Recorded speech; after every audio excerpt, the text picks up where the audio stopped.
Well, I started actually, bike riding, let's say, at the age of 12. But then until 16, I was more like just for fun, I didn't really train. I just did races, and in the week I did different sports. And when of the age of 16, I was in the national team of from the juniors, and I did some international World Cup races, for juniors. And I could stay in the front and compete. I was pretty good at that age. And then I started getting more serious, training more and living a little bit more for it. And it turned out, pretty quick that of the age of 19, I signed my first pro contract, and from there it was just on.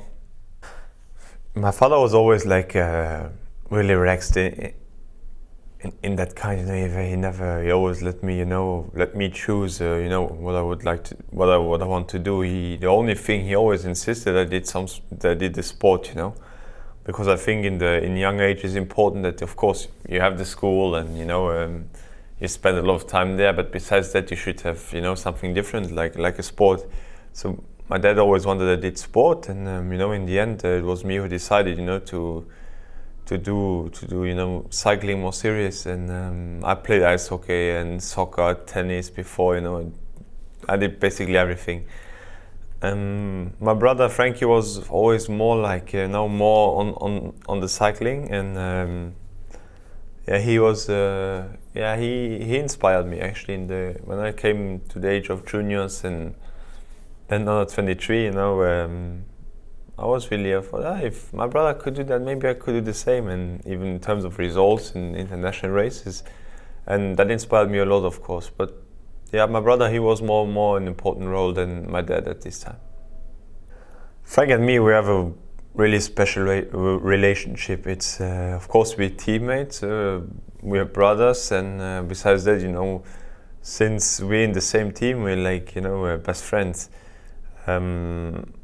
Even when we're at home, of course, we have two different lives. I mean, Frankie, now a little family. He just, get a little daughter who's now, 3.5 weeks old.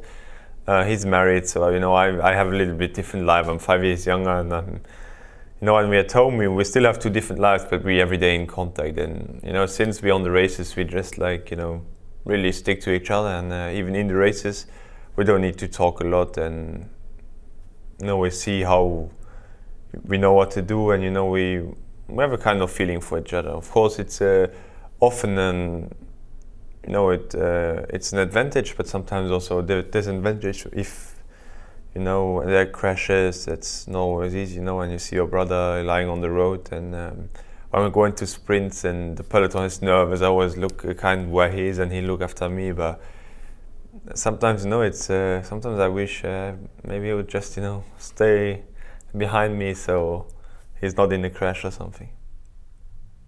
Well, since I started in 05, every year was just getting better. First year I was happy. My best results was I was 12 in Tour of California, and did 6th in the stage of Dunkirk. I finished 5th overall, so that was for the first year already a big year. But of course every year your expectations getting higher, and I'm still in the age where every year you progress a lot, because you're getting older, you're getting stronger, you learn more, get more experience in the races. And just to if I look back last year, I had I think a pretty good season. I started up, I won Liège in the beginning of the season. I was there in the classics, and after that I was concentrating 100% for the Tour. Finished 2nd overall with the white shirts, which was a nice bonus, on top, to step another, a second time on to the podium in Paris. Of course, I want to do it better this year, and the classics didn't quite work out, but I could see, I was injured in the beginning of the season during a crash, and then I was sick. It didn't really went everything like I wanted to, but I would say, with the less training and less less racing, I was still on a really good level in the classics, and that gives me a really good confidence, for the rest of the season and the Tour de France.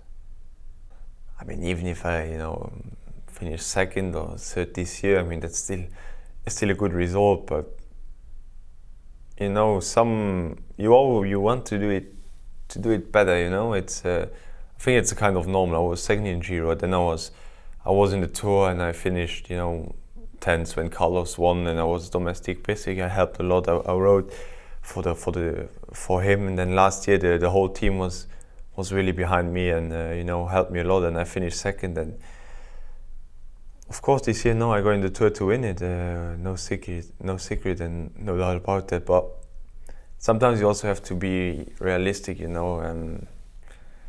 I mean, where's the limit? You should not. I go in the Tour this year, and I concentrate on myself, and I'm gonna be 100%. And if I can win in the end, if I did everything what was what I was capable to do, then I'll be satisfied with myself. And I know,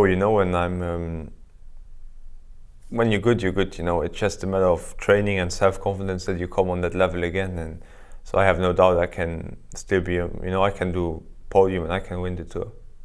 I believe that. I'm really, I don't know how it is, the English word, but I don't know, I'm a kind of, I really like my country.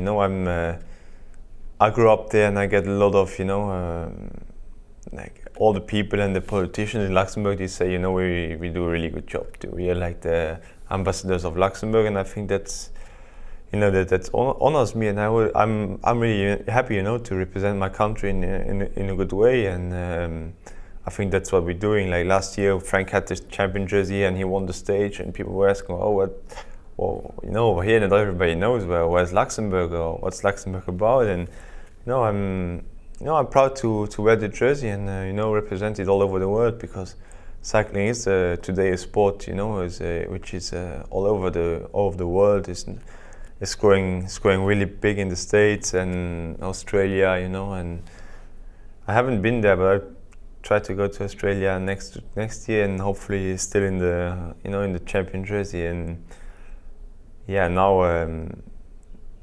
to win that jersey, everybody says it's Luxembourg. Of course we are not like 20 professionals, but we are now 5 professionals, and of course 3 are now in Saxo Bank, and this year Laurent Didier he joined our team, which is doing a great job in the Giro right now, and Kim Kirchen, a big name for everybody in cycling, and a new young guy, Ben Gastauer, and then it's still a hard race. It's not easy to win it. Like last year, it was basically was a time trial between Kim Kirchen and me. We always said like I was in front and he was 1 minute behind me for 60 kilometers. So it was a tough race, but everybody wants to win it, in Luxembourg. It's hard to. I don't really know how to quote him, because it's not just anyone. It's Lance Armstrong, and even last year, his first year back, and he was really good. And if you look last year, how he was at this time of the year, it was not. He wasn't the Giro. He just came back from a crash. He was not so much better now, and of course it's hard. It's been quite long. I would not say long time, but a few weeks now since he raced in Europe. I saw the results of Gila.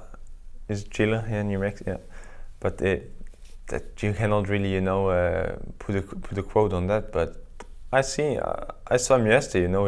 He looks really fit to me, and But of course, if he says he has doubts, but he also said yesterday. It's 50 days.